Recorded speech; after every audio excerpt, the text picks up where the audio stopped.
to turn it over to Sadie, who I'm really excited. For many years now, Mount Vernon has sponsored a special prize. We've emailed over the years, but finally we get to meet Sadie. Today's the first day in person. So welcome. Yeah. Can I possibly pull up a slideshow? Yes, you can. Okay. I'm getting all high tech here. Let's bring this up, presentations. Awesome. Okay, well, I'm going to keep talking while people are grabbing refreshments. So as I said earlier, my name is Sadie Troy. I'm our manager for student learning in our education department at George Washington's Mount Vernon. So you guys are a lot older than people that I talk to, so this is great. This is different. But I am really excited to be here. Mount Vernon is really, our education team is really big into National History Day. We really, truly love to support. I reached out to Rebecca, and we really want to increase the way that we can help teachers and students throughout this whole process and this research. And she mentioned she was doing today's session on research, and I was like, this is great. She also teed me up because we are, right, we're the, what term did she use? Certified websites, right? Trustable websites. We have the different types of sources. And so that's really some of the things that I wanted to talk through. A lot of people know Mount Vernon or history, right? Think of documents and ledgers. So I thought I'd do a little twist and just highlight some of the objects that we have. All of this, so this PowerPoint will be in your Google Drive. Everything on here is hyperlinked to the direct sources on our website. Everything that I am showing to you is free. I think my contact information is at the end. If not, I will give it to you. But it's very much, not only do we sponsor prizes, it's like, and the our cash prize, I think it's like $350 if a student does a George Washington in leadership, or George Washington prize. We call it George Washington in leadership. We sponsored at a lot of different states. We sponsored at the national level. But all of this does connect to one of the big reasons I'm here, is to also tell people about our new Student of the Year award. It's basically any time any student throughout the year in any of your classes, middle school and high school, does any project on George Washington. It can be a poster for the hallway for his birthday. It can be a National History Day website documentary. They can reference Washington in a speech when running for office. We have a new Student of the Year award prize because we really want to celebrate the students' work. It's a $1,000 prize for middle school students. It's $5,000 prize for high school students, and the teacher gets $500 too. So if you're already doing National History Day and thinking about different things to look at, this is just a great way for us. But I thought I'd talk a lot about objects. I'm also horrible at timing, so if anybody has any way to keep an eye on a clock, let me know. I will give you a 5-minute warning. Oh, great. So objects have always been a long history at Mount Vernon. When the Mount Vernon Ladies Association in the 1850s purchased the house, they are still the all-female led board that runs it today. 3 objects came with the house. This is one of them. Anybody know what this object is? It's a key, yay! It's a big key. It was a key that was gifted from the Marquis de Lafayette to George Washington. It is a key to the Bastille prison. So when the French Revolution started and they stormed the Bastille prison, Lafayette was in charge of its demolition. And he sent this key to Washington and said it was a symbol of liberty sent to the father of liberty. This is an object that came with the house. It's a globe. Washington bought it, personally asked for it from his buyer when he was president. And he said, I want the most up-to-date globe that's been created. Why? Why would he want a globe? Like to make his office look nice? It's information. Right, it's information. Yeah. Yeah. No internet. No internet. That's how you, No Google Maps, right? Anybody happen to know who's in charge of foreign policy? What branch deals a lot with that? Executive branch, right? That's important. And this guy here, this statue was also purchased with the house. This is the Udon bust. It's supposed to be the best likeness of Washington. And it's the one on the quarter. You ever see the quarter? It's this guy right here. It's still in our museum today. But objects are important, so I just thought this would be an interesting way to look at the idea of primary sources. How many of you guys teach with objects already? Okay. And why? Why do you teach? Why are objects successful to use with students? Hands-on, kids like to touch stuff. Hands-on, they like to touch stuff, and they'll touch anything, right? Right. Living history, right? Yeah, and especially if you say don't touch it, right? Like the more you say no, the more they do it. It's living history. Just get some inquiry, just figuring out what the heck this is. Right? And it's that, right? And any age level can do it, right? They're all digestible. Anyone can look at an object, whether or not they know what time period it's from, but they can all take it in. Absolutely. Other reasons people use objects. Okay, cool. Well, I brought more to see. And so I'm terrible at standing up here talking, so I'm turning this all over to you guys for the whole time. So what is this? Bowl. It's a bowl, right? Now, Asian-inspired. it's an Asian-inspired bowl. Yeah. What if I told you this bowl is about yay big? Chamber pot. It's not a chamber pot, but that's a good guess for the time period, right? Hand washing. I'm gonna guess hand washing. Yeah, that's a fancy chamber pot. Although, you know, Martha Washington was a fancy biddy, so yeah. So it's like it's yeah. It'd be like a serving bowl. All right, I'll give you an idea. Like I'll just tell you, it's a punch bowl. We're short on time, so it's a punch bowl, right? And so this is a great object for kids to look at and think about.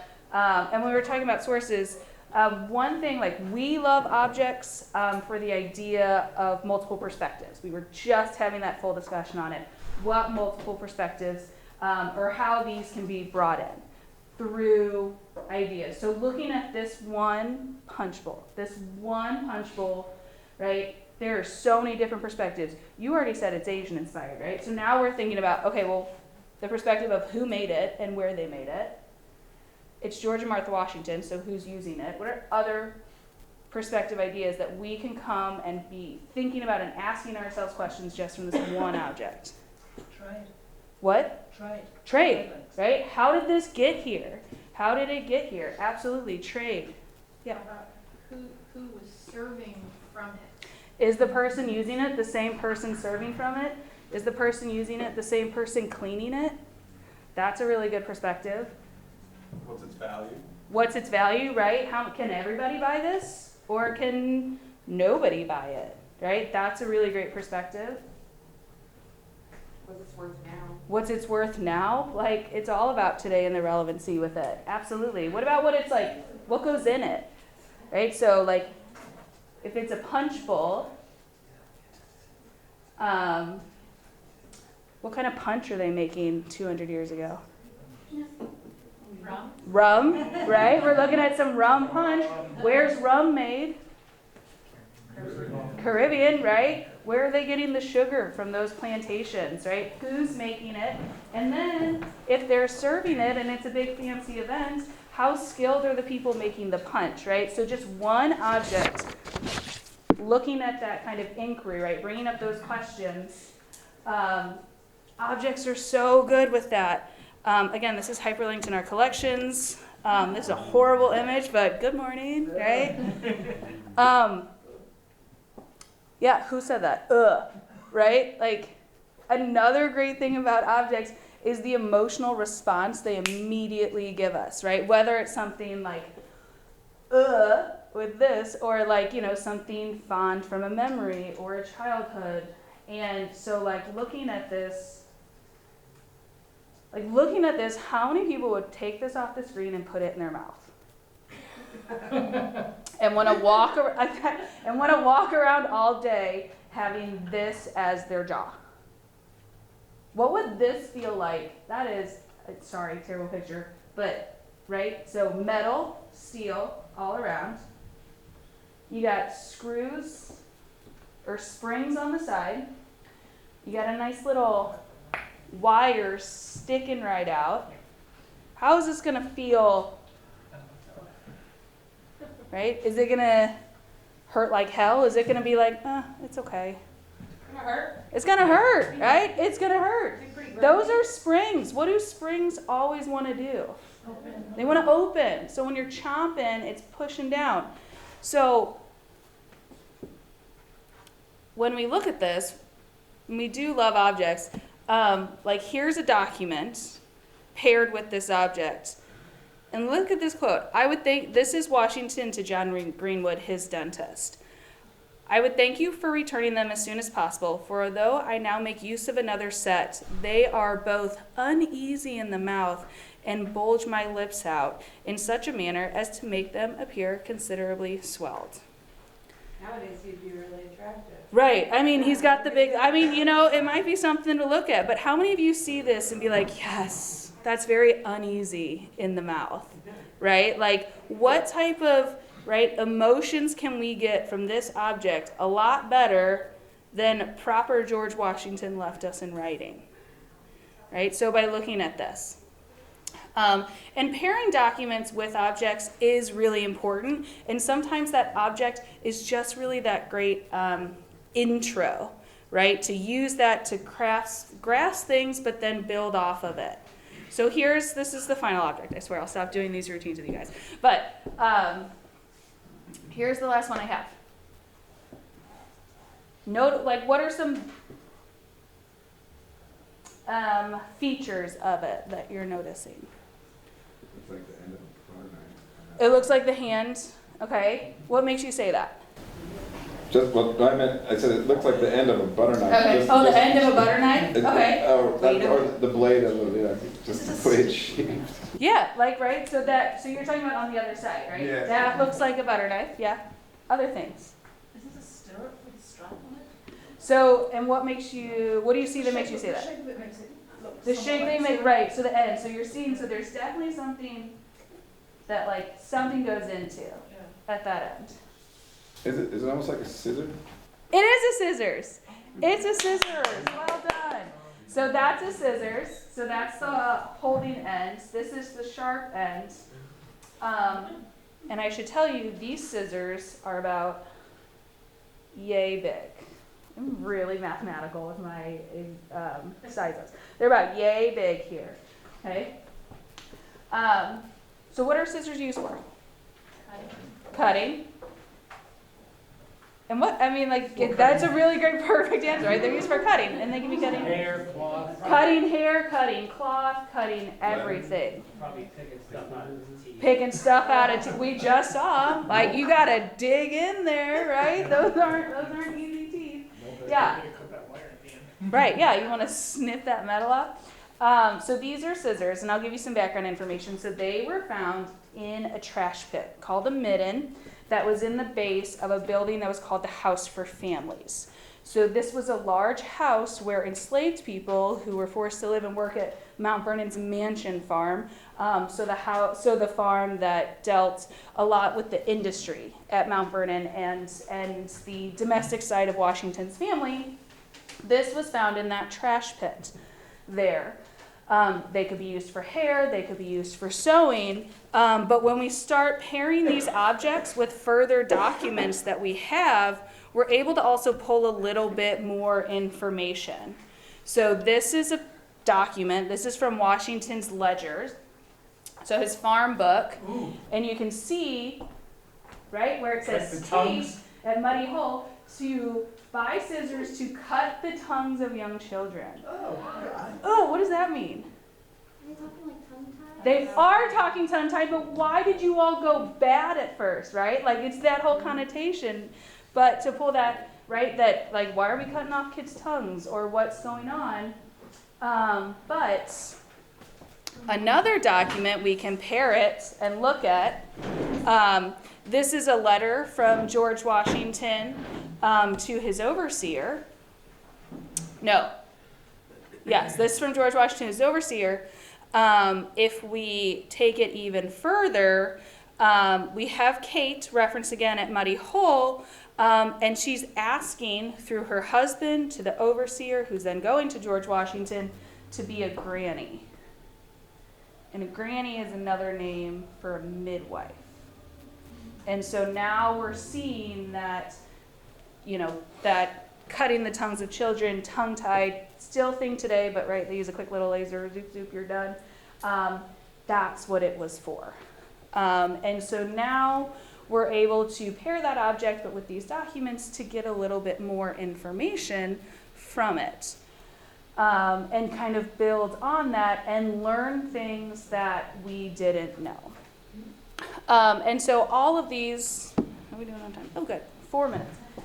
So all of these are, again, hyperlinked and on our website, and just different ways to get students into the history, right? Through the objects, but then pairing those different primary sources to get those different perspectives or, you know, from that trusted site.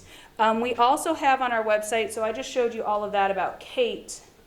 We also have, it's gonna play, I'm sorry. Oh, it's not gonna play. Oh, thank God. We also have 5-minute long classroom ready videos that are also a great way to start and based within the research that then students can grasp. And same with, we call them our digital encyclopedia articles. All of these are written using our primary sources, so they're secondary sources to get that summary, but footnotes directly to the exact sources are down at the bottom, which is another great way. All of this stuff can be found, on our website. We have a whole page just dedicated to how much we love National History Day, where we not only provide like a few different topics that students might want to dive into on Frontiers, where we include topics that are about George Washington, whether that's military or his political career, his farming innovations, the enslaved community, what they're doing, creating new frontiers both at Mount Vernon, but then that impact others, Martha Washington, and our Mount Vernon Ladies Association. You'll be surprised at how many students want to learn about them. They kind of kick-started this whole house history preservation movement in the 1850s. But this page, so it links to topics that we connect to primary sources, but then it also highlights the different types of collections. So that when students hear the term primary source, they don't just immediately go to the documents, but we have a database of the enslaved community where they can see documents connected to individual people. We have objects from our curatorial collection, our archaeological collection, and then the idea of place itself. Mount Vernon itself, our historical buildings. Imagine what we can learn from people by being in the spaces they lived and worked. So we have high-def virtual tours that students can navigate that go through every nook and cranny as well. So, 2 minutes to spare. I have no idea what comes next. Oh, you can see. Okay, good. Okay. Additionally, I showed you those. We have those digital encyclopedia articles that could be great places to start. And there. Questions? Comments? I'm thinking that when I taught middle school way back in the Stone Age, the biggest thing most difficult thing I had to do with the kids was to get them to ask questions. Mm-hmm. Middle schoolers want answers, they want to know what's right, as opposed to exploring. And so getting them to ask the question. When I saw the teeth, the picture of the teeth, Yeah. questions include like, where did they get the teeth from? Once you get that, were they manufactured? Were they real people's teeth? Were they harvested? Mm-hmm. If so, who? And you know, there's a whole history goes back to ancient. Not ancient, but certainly England and France way back in the 1600s and 1500s and before, about harvesting teeth and everything. So I mean, that could get that kids happened with those.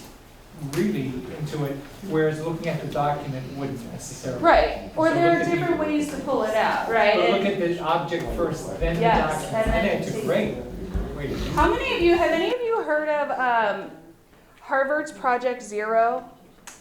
So Harvard, you probably may have heard it from us. I love that I'm the alum in the room that I can bounce off of. Yeah. So Harvard's School of Education created this Project Zero toolkit, and it's basically just a toolkit of 40 different pre-made thinking routines.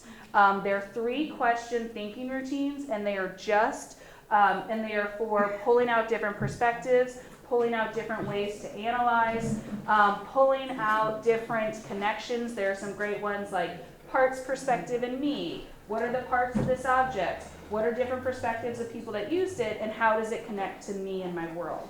So it's Harvard Project Zero. That links to a lot of great like inquiry-based, put them through. It's their thinking routine toolkits as a great way to just start, and they're meant to be short and sweet because they're routine, so just kind of keep using them over and over again. And I think one thing I would just give a shout out for would be museums that are associated with. Yeah, we're your credible sites, right? Yeah. Use us. Mount Vernon, Smithsonian, National Archives, Library of Congress, all of those are incredible. Every piece, every one of George Washington's papers are all edited and digitized through the National Archives Founders Online. I don't know if anybody uses that in here. It's a database that has its Founders Online, so it's all of the Founding Fathers papers. Washington, Jefferson, Adams, Madison, Hamilton, Franklin are all there and fully accessible. And so there are some of those great sites. Monticello has great resources on theirs websites. So yeah, like we are the ones who, like, we have to cite and edit ourselves. So we're kind of that nice, quick dive, trustable source. And I would say also presidential libraries are a great place. Yes. Although you're not officially a president, that predates, you know, That's right. a presidential library, but I know Mount Pillier is doing a lot of great work on the enslaved community there, but presidential libraries often have archives associated and are a great resource as well. Absolutely. Doesn't George Washington University have a lot of his papers as well? Or is that just Eleanor Roosevelt?